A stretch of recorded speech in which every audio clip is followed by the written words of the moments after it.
Hello and welcome to Kiki's Chat Show. Today we're stepping into conversation into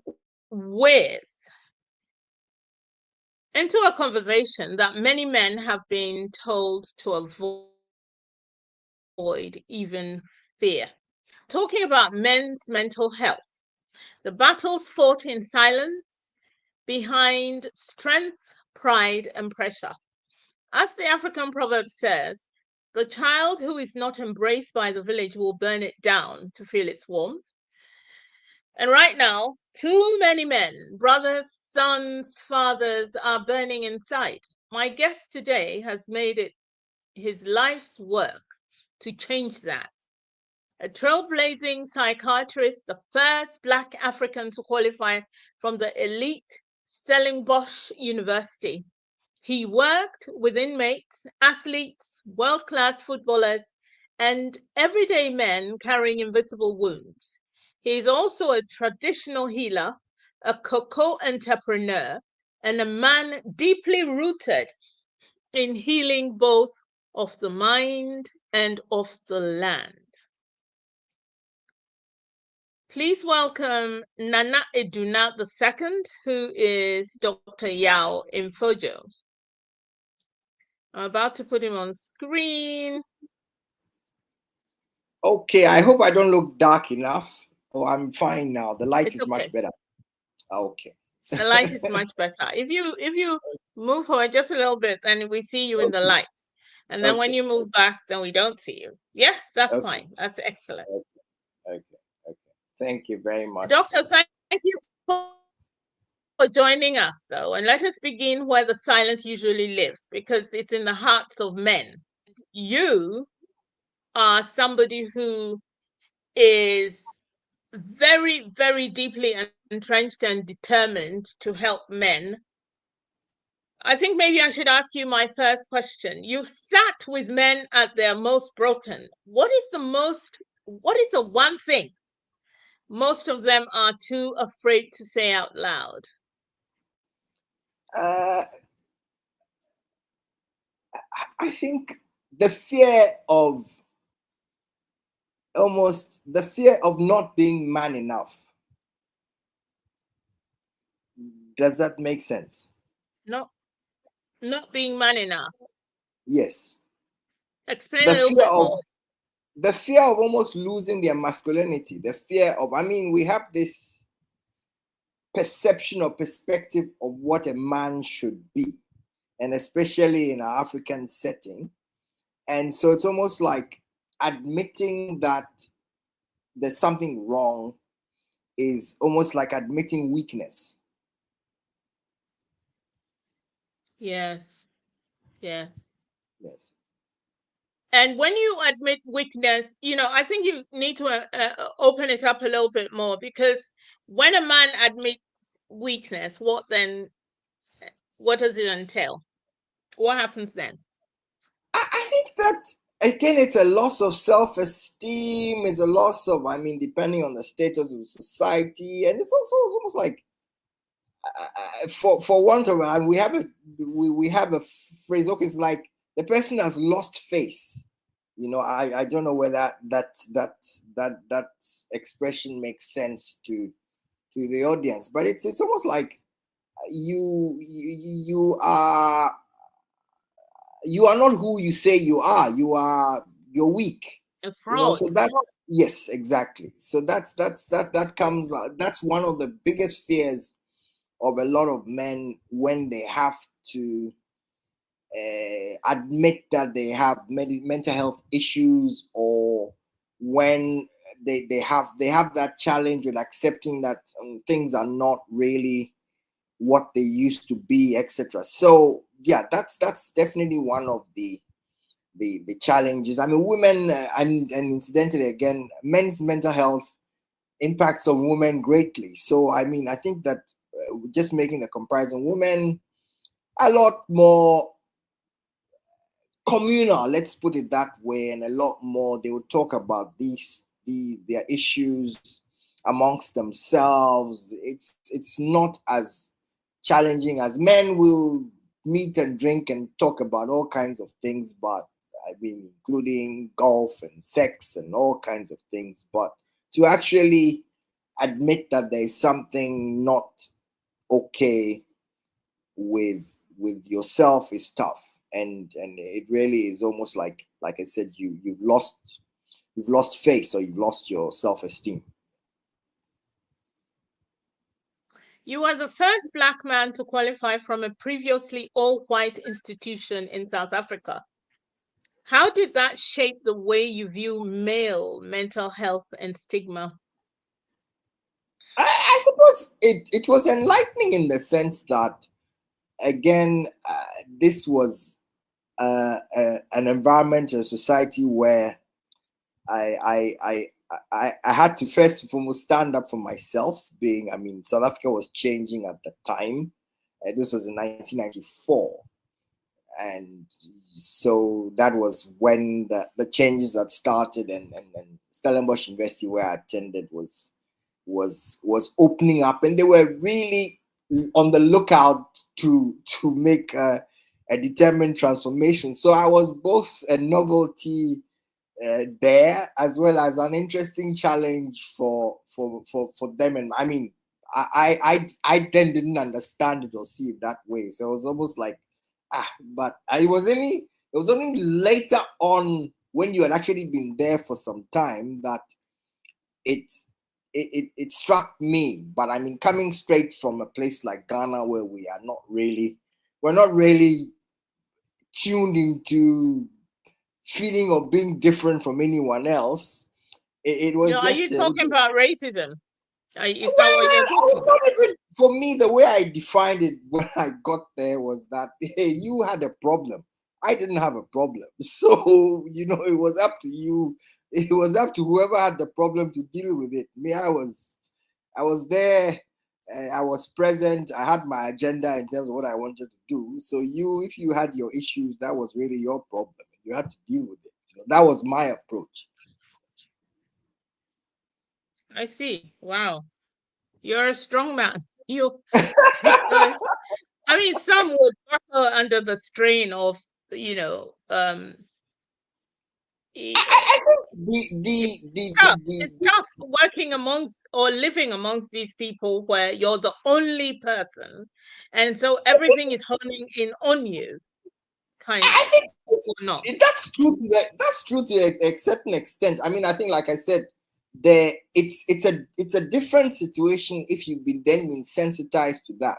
But if you haven't been sensitized to that kind of perspective, then it's almost like it's an everyday thing. And unfortunately, I mean, that was my first time I was really living outside of Ghana. I've traveled to a few places, so it was like my reference points were basically my reference points. I was not trying to impress anybody. I was not trying. So, like I said, it was just, sometimes you could just see through, or you could just go through a roadblock without even knowing that it was there. It was water off a duck's back, kind of. Yes. Exactly.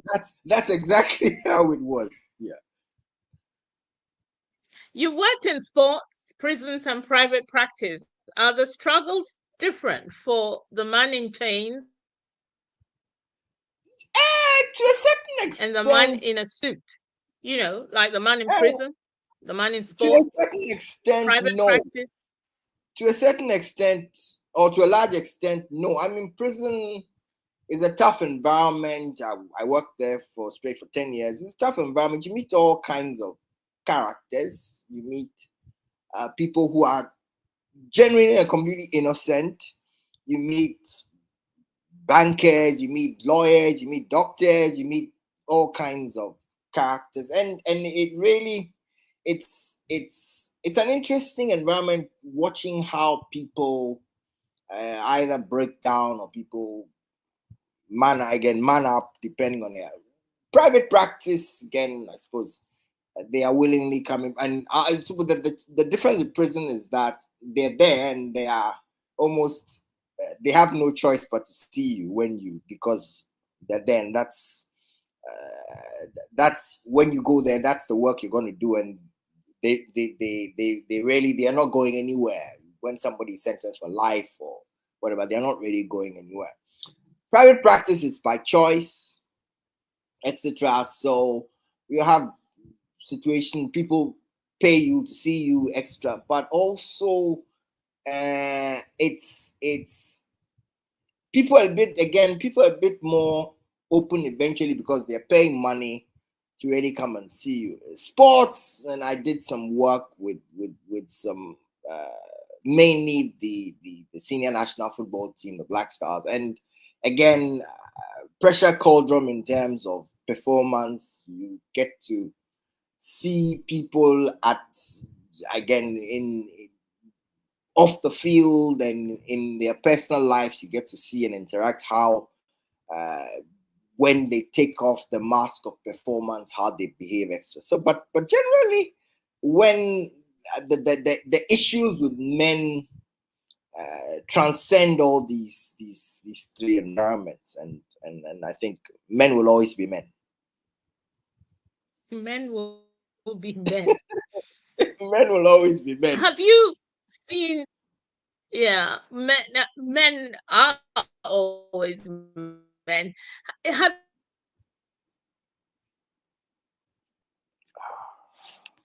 you actually seen any personal breakdown moment Sorry. to the actual stigma? But I'm curious to know if you've is it a breakdown or a moment of vulnerability or something that shaped you to become interested in psychiatry or whilst in psychiatry, because sometimes you go and study something and this is not for me. What made you stick to it? No, actually, with respect to mental health or psychiatry, I was actually influenced to study it by my mentor at the time is the late Professor Nia Texan. Now, for me, I think that when the first time I got introduced to psychiatry, I said, "Oh, sorry, this is what I want to do." I mean, because I just like, no, this is very interesting. It's not. I didn't find it taxing at all or strange. And incidentally, I mean, I also thought, okay, there are not that many people who are doing this right now. Maybe into the future, things might be completely different. And so that it was also there was a novelty as well as the fact that it was almost relatively exclusive in terms of the number of people who were involved. To the extent that something in terms of a breakdown or something that happened that made me know, it was just something that I enjoyed right from the onset. I mean, once I got introduced to it. So I mean, in terms of my classmates and year grade, incidentally, your younger brother Leslie is my classmate from Achimota, and yeah. So in terms of my year group medical school, I think must have been the first to have qualified or specialized because my route was fairly straightforward in terms of as soon as I finished med school, I had a clear idea what I wanted to do. When I got to South Africa, they were opening doors. So I was very, very fortunate. I mean, we finished med school in 1990, I think, yeah, 1991. Mm. House jobs a year and a half. By 1995, I was already on a postgraduate program. By 1998, I had finished. So, I mean, today I didn't have to write like in the UK. You come, you go and write PLAB. In the US, you write USMLE. You're not looking for a program. No. I mean, fine. There was some entrance exam that I wrote to be able to practice in South Africa. But in terms of the track and the route, it was fairly simple and straightforward. They wanted me. I wanted to do what I was being offered. So it was fairly simple and straightforward. Yeah, in that respect. Yeah. And I was very clear in my mind that I wanted to do psychiatry, and I'm still very clear about that. I don't regret it at all. Okay. What are the most dangerous myths African men still believe about mental health? I think there's this myth that when you have mental health issues, it means you are mad. And whatever mad means, and it means you are. A lot of people think that then you have to be unkempt, disheveled, like haggard. No, no. There are in fact a lot of the people who have real and serious issues are dressed nicely in a suit and a tie, and they can blow up, or they can commit suicide or whatever anytime, any day. So yeah, it's a lot of the times what we are not able to see through to see how broken the person is inside. And so there's this, like I said, there's this myth that you are supposed to look a certain way, be unkempt, whatever, and supposed to be associated with using drugs. But on the contrary, there are many people who have mental health issues who've never touched any substances before. And if anything, what might have led them to substance use is the fact that they were unable to explain or come to terms with how they were feeling or how they were thinking. And so the reaching out to abuse or use substances is almost like part of the cry for help, not the other way around. I see. Why are strong men suffering in silence, especially African men? This leads to what you've just said, that they are suffering, but they why? Why are they suffering? They haven't been able to articulate how they feel. Why is that? I not necessarily only about why they feel, but again, you know, when when it comes to medicine or healthcare, or how you feel, or how you are perceived.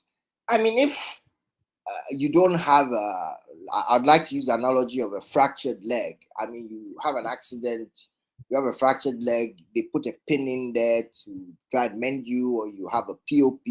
Somebody can see there's something wrong. You check your blood pressure, it's high, whatever. With respect to mental health issues, it's a change in your behavior. It's a change and that means that say you didn't go to work for a week or more. It's a change in your mood. Suddenly you're withdrawn. Maybe you are hearing things quietly in your head. So a lot of the the challenges or symptoms or presentations are very subjective. Now, when something is subjective and you don't have the means and the willingness to express it, it becomes a bit of a challenge. And of course, when there are people around you who might actually see the problem, or who might actually see the changes, but then they're either afraid or too embarrassed to bring it to your attention, etc. I think that so that's part of the challenge with respect to one, the silence. It's how the thing presents. Two, it's the fact that especially in our setting, services for the treatment or the management of mental health issues have not grown systematically and incrementally in tandem with the population growth, and whether specialized hospitals or units or even personnel who go into that field are not that many. So there's also the lack or the shortage of services. So that's the other thing. And then there's the need for the increased awareness, which is again thanks to programs like yours, that's increasing and beginning to happen. So yes, these are the factors: the presentation of the symptoms, to the lack of service development or service availability, and three, the lack of awareness, and so these have been part of the challenges why men have generally also not been able to avail themselves to some of these the services or the presentations associated with mental health. The other thing I think I mentioned earlier on is that it's just so then we come to the stigma, because yes.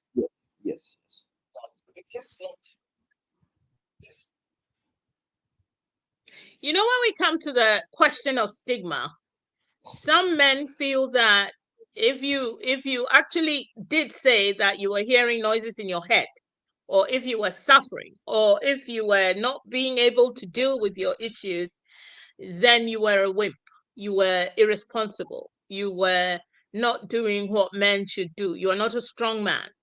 How then does a man walk into one of your clinics and say, help me, I need some help, I need some therapy, I am hearing noises in my head, I am not thinking straight, etc., etc.? I think that all that you've mentioned could be happening. In addition to that, there are many other what we call symptoms or signs of mental illness, depending on whether it's depression, depending on whether it's a psychotic breakdown, whether it's a withdrawal from substances, etc. So, what you have mentioned, noise in the head, I don't feel okay, whatever, or I feel weak, whatever, I'm not sleeping properly. There are other things that could also manifest in terms of loss of interest in whatever they enjoy doing, not going to work, loss of interest in sex, not unkempt appearance, or better, unkempt appearance, or a change in how they would otherwise be interested in looking after themselves. So a lot of the additional things that I've added to some of the things that you mentioned will be what we will call signs and symptoms, which and of course the most pressing or obvious one that becomes almost the lead thing to is what we would call a loss of function. So, for example, I mean, if you are a doctor, if you are a TV show presenter and you didn't come onto your show for 3 or 4 weeks, and you locked yourself indoors. I mean, so the first thing is, okay, Kiki didn't come on her show. That's a loss of function because that's unlike you. Then you are a mother, you neglect looking after your children, or the children don't go to school because you have locked yourself indoors. So there are other things that, in addition to the things that you've mentioned, which impact on the person's function, there could be a whole list of other things that we could talk about. So that usually is the challenge, and a lot of the times it's people close by or people around them who realize what the problem is. And in many instances, people are also, like I said, people are referred to see us. It's very, very unlikely that somebody just walks in and says that I'm not okay. So that will be about maybe about less than 5% in terms of the clients or the patients that we will see who will just basically walk in and then just say, I know I'm not feeling. A lot of the clients that we see are whether referred from their workplace or by their family, etc., etc. So that's how we get our patients in. Yeah.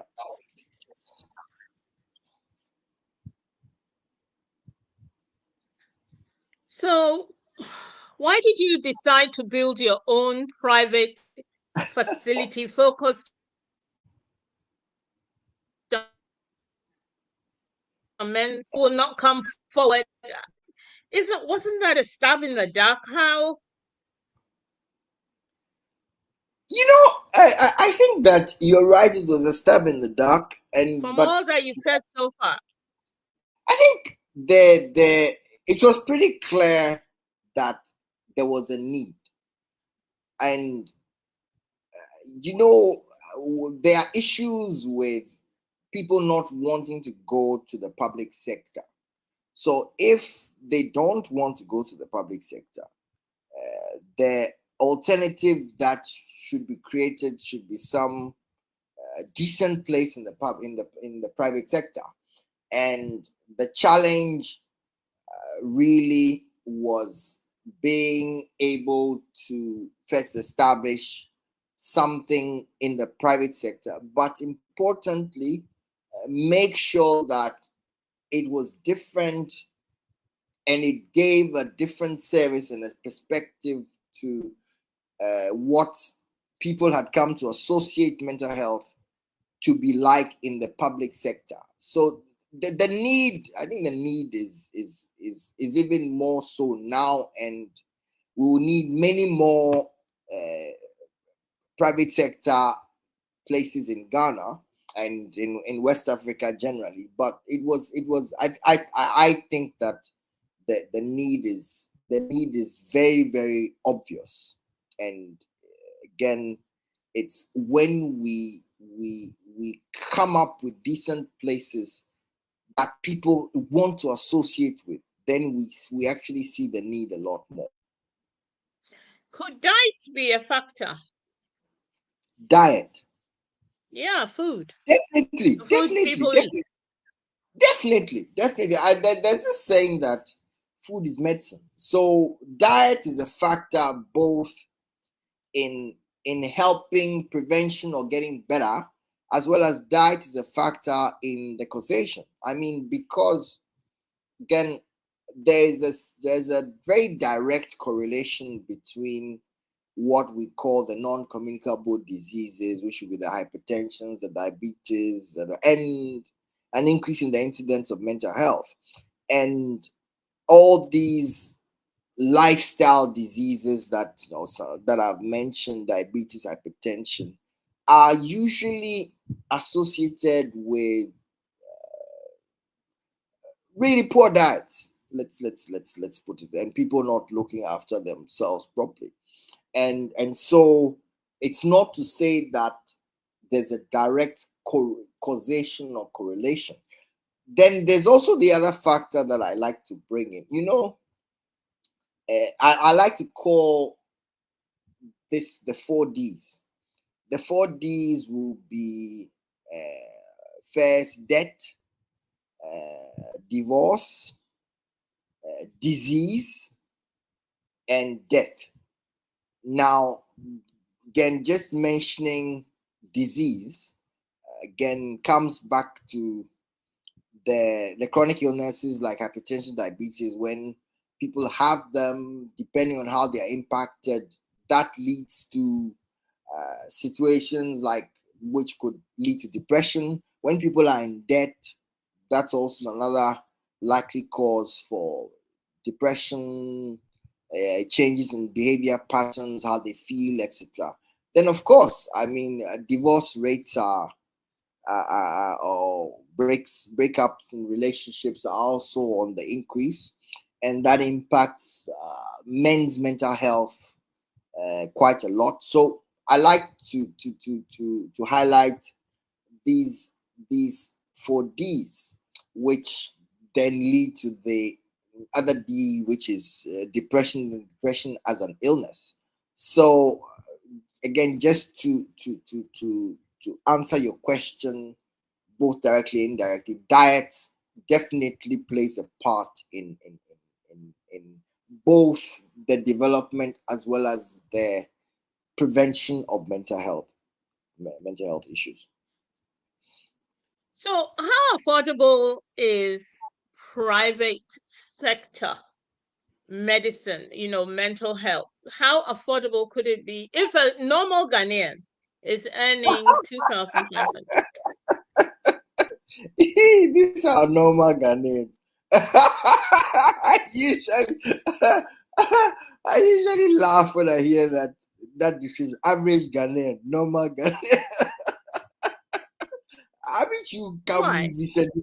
Haven't you come recently to see the four wheel the SUVs on the road? Haven't you seen there are many of them? Eh?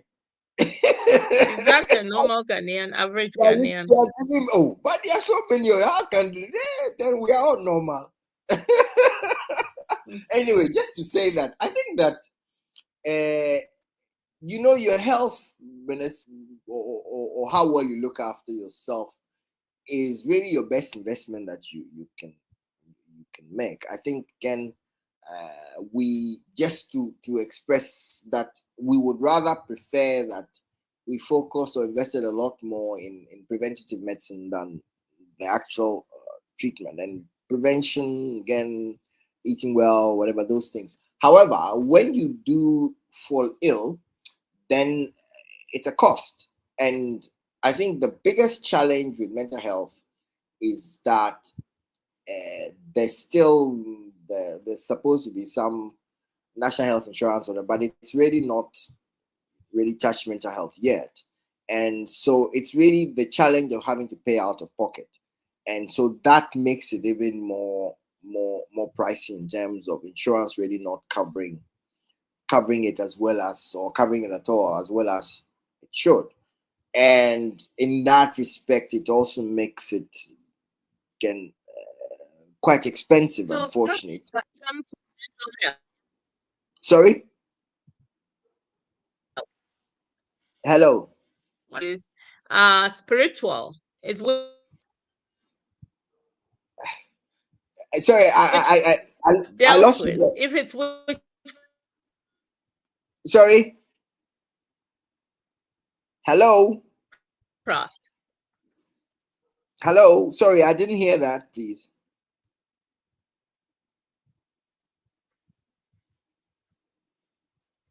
Could you please repeat the question?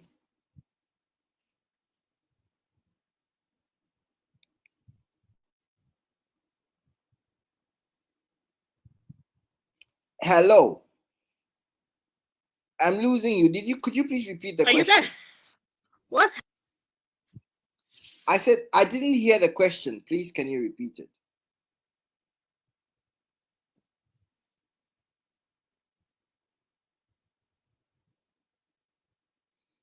I think there was a break in the there was a break in the communication. Please, can you repeat the question?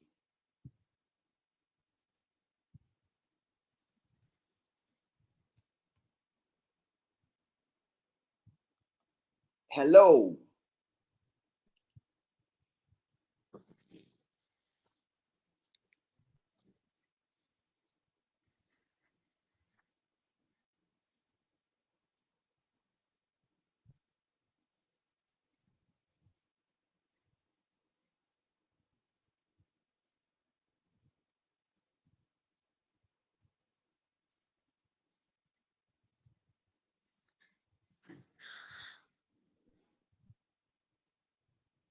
I don't know. I'm having a glitch somewhere. Okay, so that's better. I can hear you now. Oh, good, excellent. Because I lost you for a bit. My question also is that you're a traditional healer or traditional leader. Not a traditional leader. You are a sorry. Okay. Okay. Leader. Yes. Okay. Has that made your job? Has that made my job as a psychiatrist any easier or more difficult? Hello, are you there? Yes, I'm right here. Yeah, more. Is it easier, difficult? How? No, on the contrary, I think it's actually much easier. Because when people come and they are talking about all kinds of funny things with respect to traditional, sometimes you can actually see through them and just say, sorry for.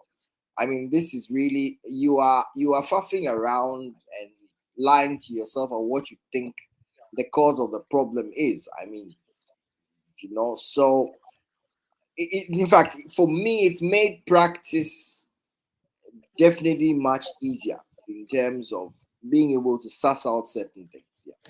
So there's a question on the screen about how affordable private sector to someone who's earning 2,500. I'm sorry, that's a very difficult question to answer, because depending on who's earning what, sometimes the companies that they work with actually support or pay for healthcare or whatever. So that figure and that question is really a bit out of context. The other thing also is that a lot of the times when there are challenges in our society, people pull resources together. So it's not exactly just you who's earning a certain amount of money, but it is the kind of support that you are then able to get as well. But again, just to say that that's a relatively low wage, and healthcare is not cheap. Yeah. Hello.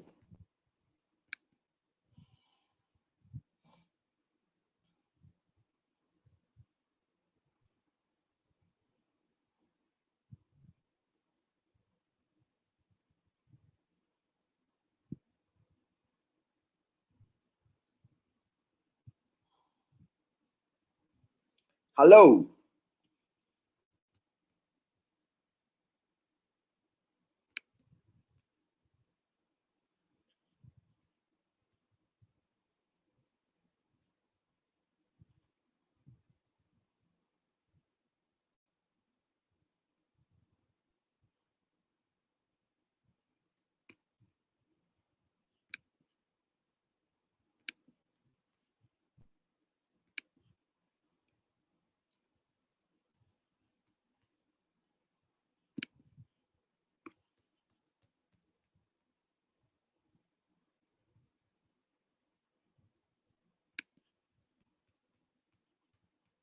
Hello.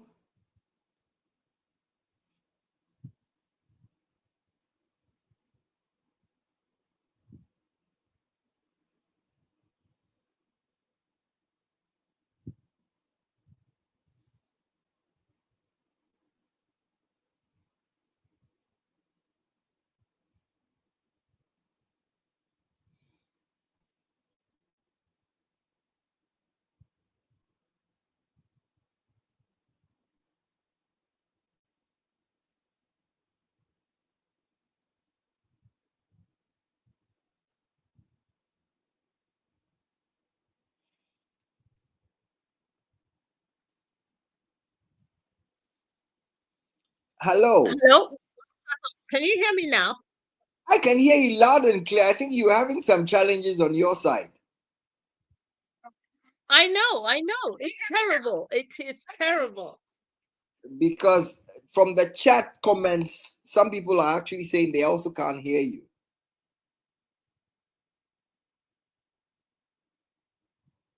Yeah, they couldn't hear me. I just realized that. But you know Okay. what? How did working with the Black Stars at the World Cup open your eyes to elite level male vulnerability? You know, the Black Stars are footballers. They are wonderful, amazing people. And you kind of think that they're so strong, they don't have problems No, on the or mental contrary, health issues. I'll tell you something that was very interesting, huh? Very, very interesting cauldron in terms of the pressure and the experience of it. I like to to to give an example of why we lost the game to Brazil so badly. You know, because that's when I really realized importance of. It's almost like you're going to perform on a stage, and you've memorized your lines, you whatever, and then you kind of just fluff them at the last stage. You know what happened just before the the the the Brazil game was that okay? We did very well in the first round, whatever. And then suddenly, 1/16 stage, Ghana versus Brazil. So what happened? Suddenly, the first thing the Brazilians did was that they told anybody who was looking for tickets that their tickets were sold out, so they should go to the Ghana, what did they call it? Where our hotel was or whatever, to go and find tickets. Because, okay, what FIFA does is that, okay, the group games are pre-planned way ahead, so they know who's playing, they know the allocation of tickets extra. From the knockout stage, they don't know who's going to be playing who. And so it's only after the draw extra that the allocation of tickets are released. Okay, so for us, this was a new experience for us. And so rather than focusing on actually preparing properly, etc., we now had to deal with the sudden pressure of having to allocate and deal with tickets for a Ghana-Brazil game. Now, a lot of the calls when we were in Germany came from Ghanaians in the UK who were looking for tickets to come and watch the game. So that was the first diversion. Then the next diversion also was that just before the game, the players then demanded, or they were entitled to certain number of tickets for close family, spouses, whatever. And there was a mix-up with that allocation. And so the players got upset. I mean, they just got angry and upset. And so by the time we got onto the field, again, it's very, let's put it, the brain and the blood that grows in the brain is so much. And so if the blood is going elsewhere than to your muscles and legs that needs it, and it's focused on being angry in the brain, it's going to affect your focus and concentration. And yeah, so basically we lost that game even before we got onto the field, because the long and the short of it was that our players were upset. It was just as simple as that. That's how I read. Our players were upset. So what did you do regarding? I mean, they were upset. You were there. So did you calm them down? Did you speak to them? Did you say a prayer?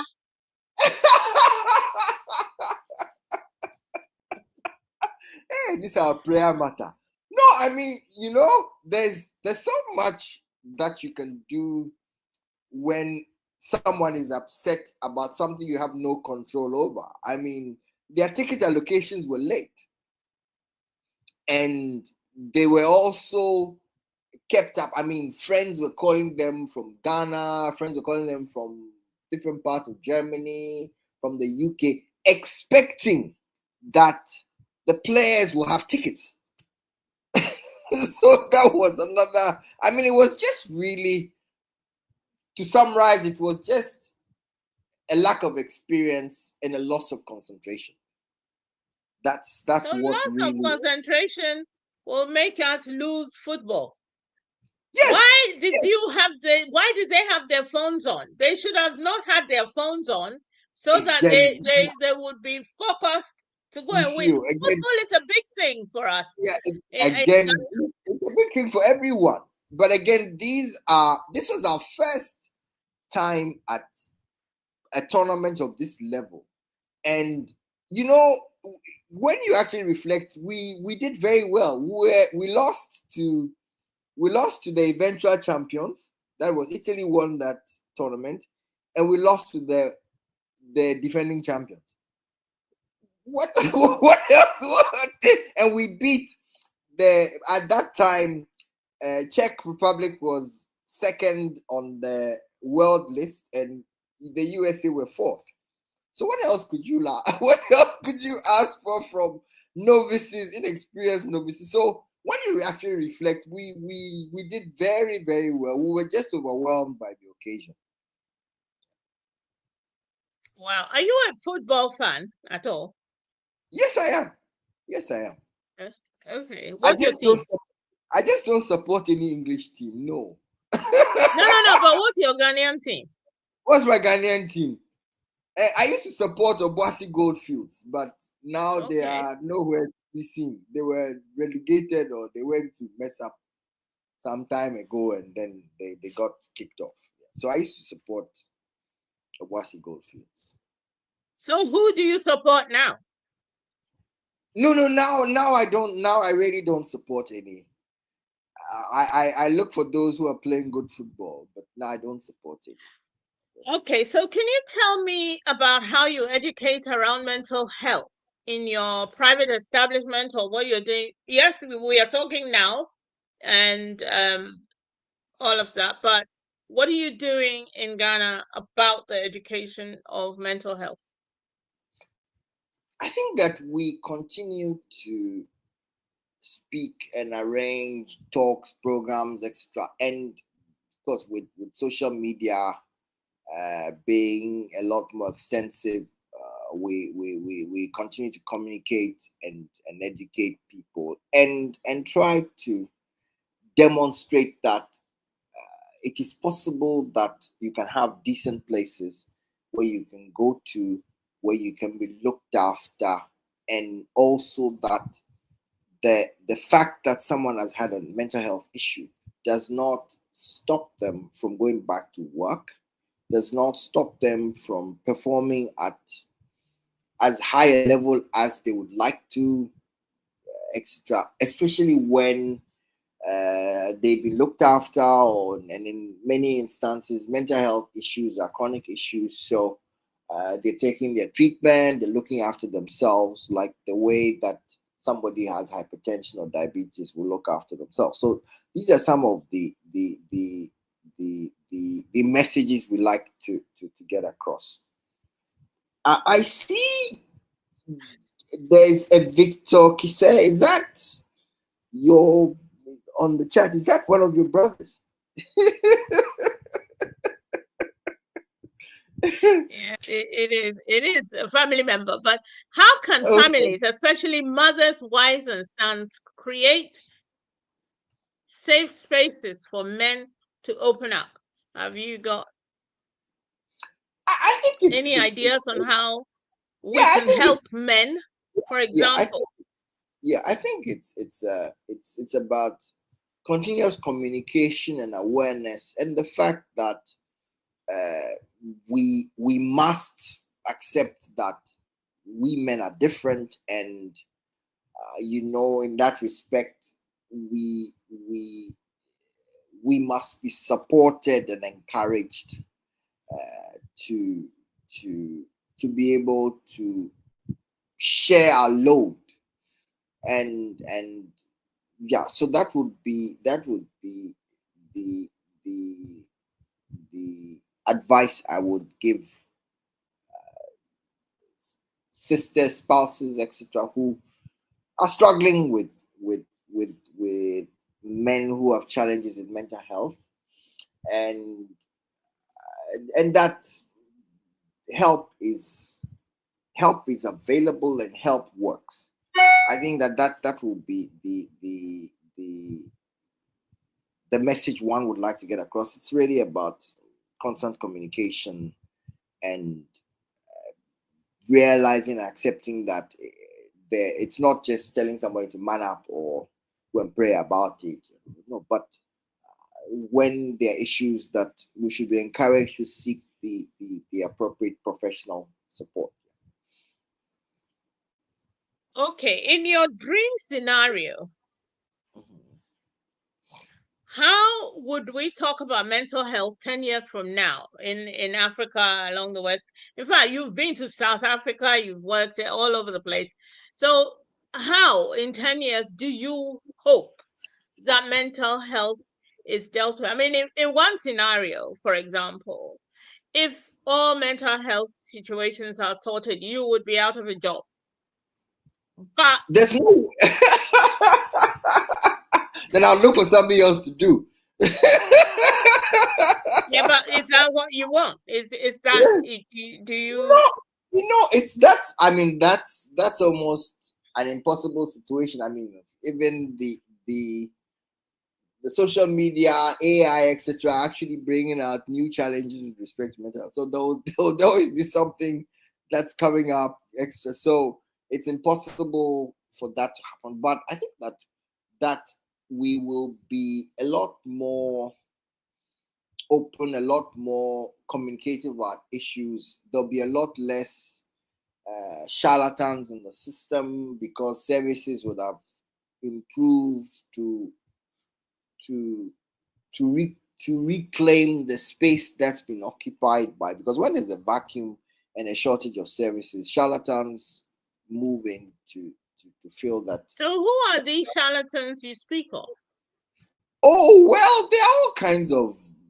I mean, in this instance, I think that the churches have done a good job sometimes, but some of them also they exceed their mandate in terms of their capabilities and what they can and should do and what they shouldn't. I mean, they are very clear rules and regulations with respect to running a health facility. For example, in Ghana, you have to be registered with the Health Facilities Regulatory Authority.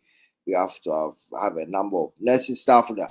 But many of these prayer camps and these things, they have none of these, and they just, like I said, and incidentally, they you get all kinds of sales of holy water and all kinds of funny things. So those were the ones I would describe as charlatans.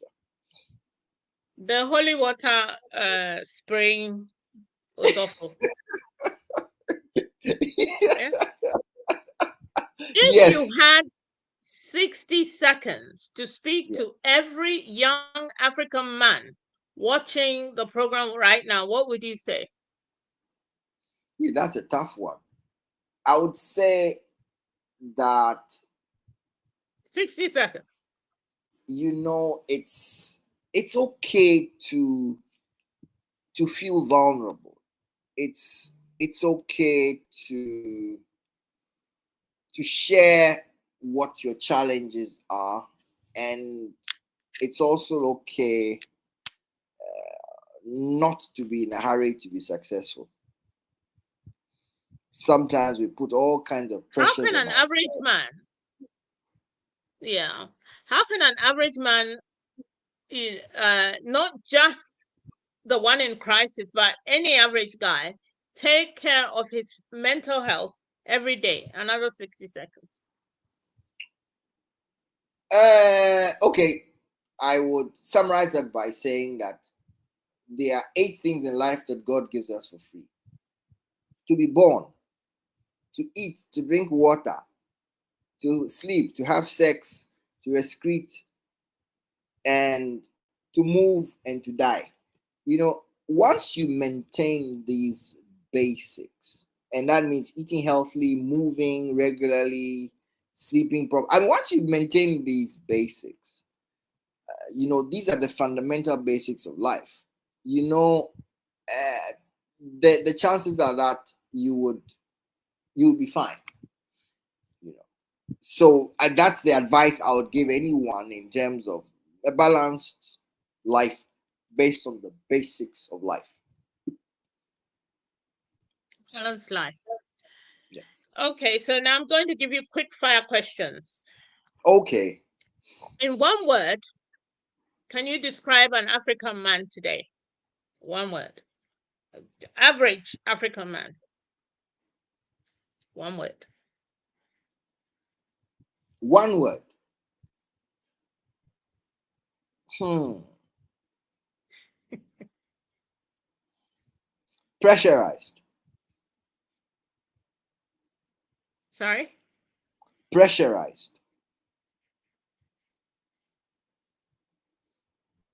Okay. What is something most people would be surprised to know about you? So we know that you are into psychiatry. We know that you are the only Black man in a whole university. We know that you are passionate about your job. We know that. What? What else? Tell us a secret. That I enjoy philanthropy. Philanthropy as well. Yes, I do. Okay. Yes, I do. Yes, I do. Okay, next question is coffee, tea, or something stronger after a long day? Cocoa. Hmm? Cocoa tea. Cocoa. Real Cocoa. cocoa. Okay, Real cocoa cocoa. tea. Okay. What song lifts your mood? No matter what, whatever your situation, what song will raise your mood? Bisake Day, Mansa. Oh, okay. I remember that song. And then football or therapy? Which one Football saves more therapy. lives? Football. Football saves more lives. Yes. You just told me that the footballers they lost, they lost their spirit and they just couldn't do anything. They couldn't even score a goal. Football. I mean, just recently I was at an event. I was invited to a FIFA event where football is powerful. Football is powerful, very powerful. Okay. If you weren't in psychiatry, what would you be doing right now? I'll be an orthopedic surgeon. Orthopedic surgeon. Wow. Yes. So why didn't you do that before then? Because you were in the medical field anyway, you could have chosen that. There were quite a number of them in the pipeline. Psychiatry was the first option, and so then. Oh, okay. You took that. What is the best advice a patient ever gave you? Because you deal with the mind, you deal with people. Maybe somebody said something smart and powerful to you. No, I think the best advice a patient not said to me but did to me was to give me a slap. Why?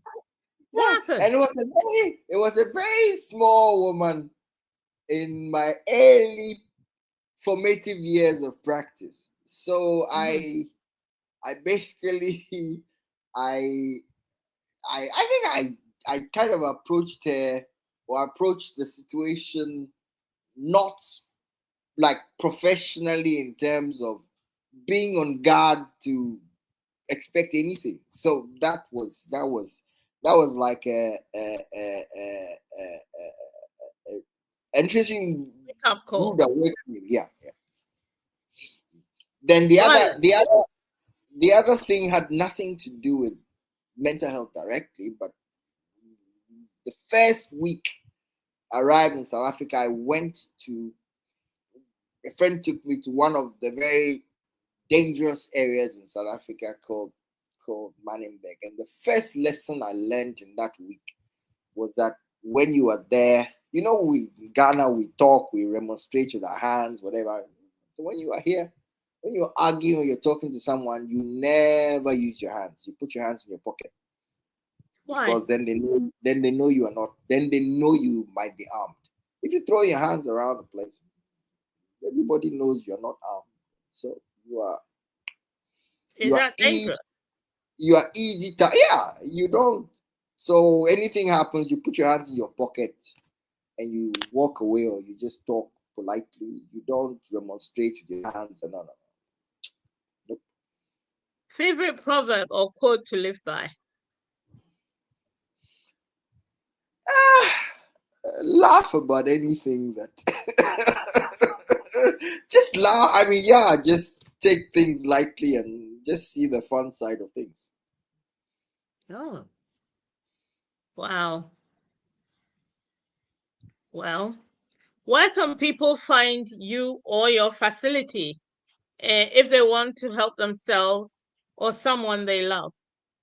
Okay, we are online. Number. We have a client services. You can find us www.thebraincentergh.com.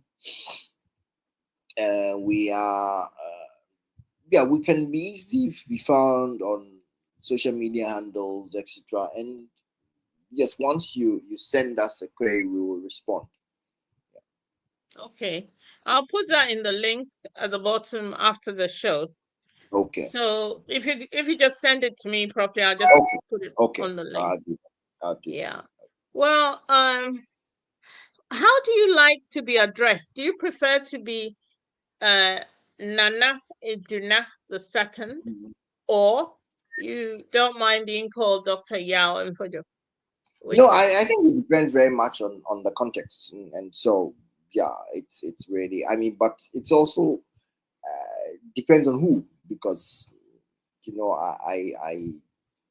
I don't expect Leslie or my classmate, your brother, to call me.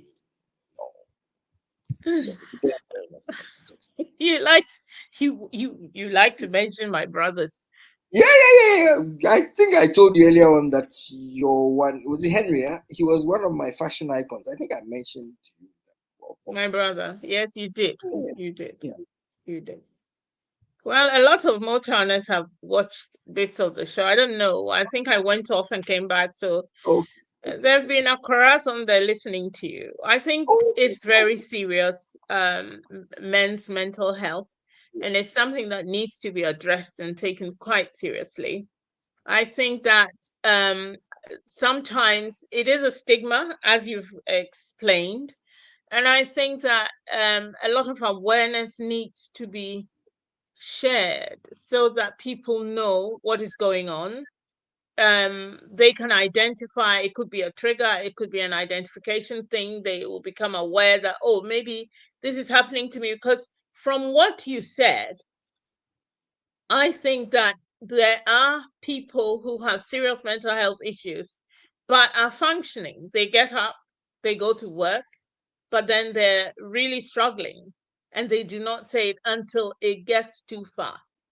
And I think, as with every medical situation, we shouldn't allow things to get to there too far, because when it gets too far, it's very difficult to reel you in or heal you or help you. Totally agree, and I think that again, that's why the constant awareness, opportunities like this, and talking about okay, or and even just the whole highlighting of men's mental health, and becomes a need and a useful opportunity to talk about these things. Well, we're in the height of summer here. I want to thank you, Doctor, for coming on the Thank show. I think you. we've got a lot of things to discuss because Doctor also has cocoa farms and he is producing cocoa in an amazing quantity. With, do you want to talk a little bit about it? Because we've got 5 more minutes. Okay, I think that again, my foray into cocoa has more to do with find my traditional lineage, but I think the passion that then followed more had to do with my understanding of the health benefits of cocoa. You Yeah. know, cocoa is it's an immensely healthy product in all aspects, in the leaves, the fruits, and the farming itself.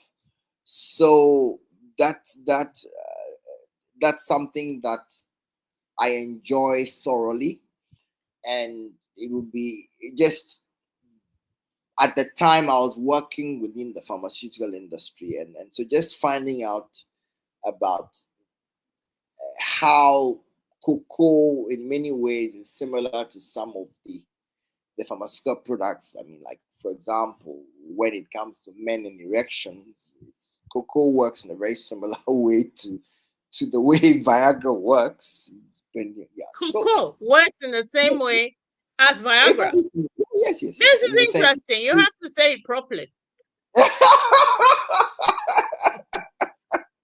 You'll be giving our men cocoa drink yes, instead of yes, No.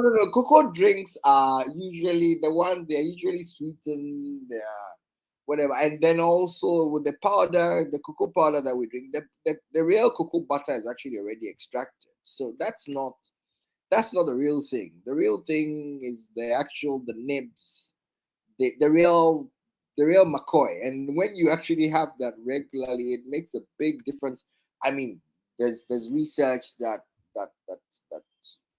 Are you shows. talking of the raw fruit? If you open the pod and you eat the fruit, you are Viagra. No, no. I'm talking more about the the raw bean that has The been raw bean. fermented. Yeah, the raw Is bean, it the raw dried bean that has been fermented. And yeah, so what we basically send our giveaway, I like to refer to call a giveaway, as a gift to people to go and make chocolate from. so we should stop giving it away and start looking at it ourselves. I think that if we really were serious, we would be no. Well, we can give some of it away, but we'll But we definitely should keep some for ourselves. yeah, and use it properly. And rather than give it away, we should sell it at the real value. Higher Not price. yes, exactly. Wow. Doctor, we've learned a lot from you. And Oh, even I didn't expect this addition, but this is wonderful. You must come back so that we talk about cocoa properly. I'll definitely come back. And thanks very much for the opportunity. It has been a pleasure. Stay on the line. I need to come. I'm having problems, so I switched computers and everything. Stay. We need to talk, Okay, and okay, but I have to rush off now. Thank you, okay. all the listeners who stayed, even though we had a little glitch here and there. Thank you so much for listening. It's been great. This is actually educative, and we need to come back to it. But one of the things that we need awareness on, because you see, there is this thing where women talk and they help each other, and then men don't. They talk about everything else but the actual truth of their lives, and that is where the problems are. Also, men are being told to man up all the time. Men don't cry, men don't show emotion. So most of the time they are not well, or they are feeling below par, but they never say it. Now, all of these things have to be addressed. We all need to help each other. So, thank you for listening. Thank you for those who will listen later. This is Kiki's Chat Show, and I'm signing off. Bye bye. Bye bye. Bye bye. I did have a glitch. Yeah, yeah. For some